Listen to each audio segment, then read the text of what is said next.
एक दिवसीय जागरूकता शिविर का किया गया आयोजन।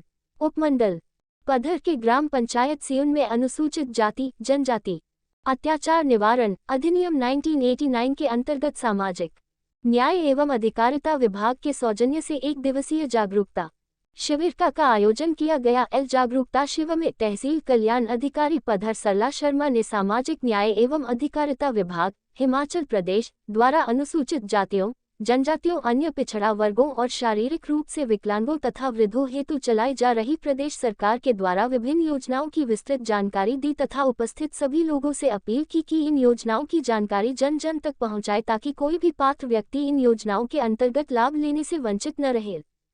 BHK न्यूज हिमाचल के लिए मंडी से अजय सूर्या की रिपोर्ट। वो जो है किसी अन्य सरकारी विभाग से जो है उनको कोई पेंशन नहीं मिलनी चाहिए, तो उनको जो है हमारा विभाग जो है 60 से जो 64 तक ईयर्स के जो वृद्ध हैं तो उनको जो है 1000 रुपये पेंशन हमारा विभाग देता है। और 65 से 69 तक जितने भी हमारी महिला है, जो नारी संबल योजना के तहत जो हमारी महिला आती है उनको जो है 1150 रुपये हमारे विभाग द्वारा पेंशन के रूप में दी जाती है। और जो 70 से ऊपर है साल, चाहे वो महिला है चाहे पुरुष है कोई भी है, उनको जो है 1700 रुपये जो है प्रति माह जो है उनको पेंशन हमारे विभाग द्वारा दी जाती है। इसके लिए जो है इसके लिए औपचारिकता रहेगी, वो जो फॉर्म में जो है सारी वैसे उसमें सब कुछ लिखा है, तब भी जो है उसमें परिवार नकल जरूरी है और आधार कार्ड जरूरी है और डाकघर खाता पोस्ट ऑफिस का जो खाता है वो जरूरी होना चाहिए। उसके बाद वो बाध्य है, उसको उस चीज का सेवन करना ही पड़ेगा, नहीं वो उसके बिना नहीं रह सकता। जो ये एडिक्शन इतनी खतरनाक हो चुकी है, वो व्यक्ति जो इसकी चपेट में आ जाएगा वो फिर नहीं उसके बिना नहीं रह पाता। बाकी दूसरी बात ये है कि आप सोचते हैं कि चिट्टा आता कहां से है, तो जो चिट्टा जो हेरोइन है ये बनती है, इसका जो बेस है वो है अफीम।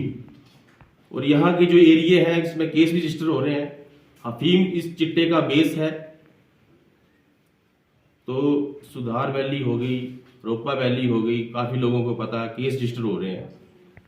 इस कल्टीवेशन को जो है धीरे धीरे खत्म करना पड़ेगा, सबको खत्म करना पड़ेगा। इसको हक ना माने कि ये हमारी पुश्तैनी टाइम से चली हुई खेती है और आजीविका के साधन कम है तो हम ये इसको करते हैं तभी हमारा गुजारा होता है।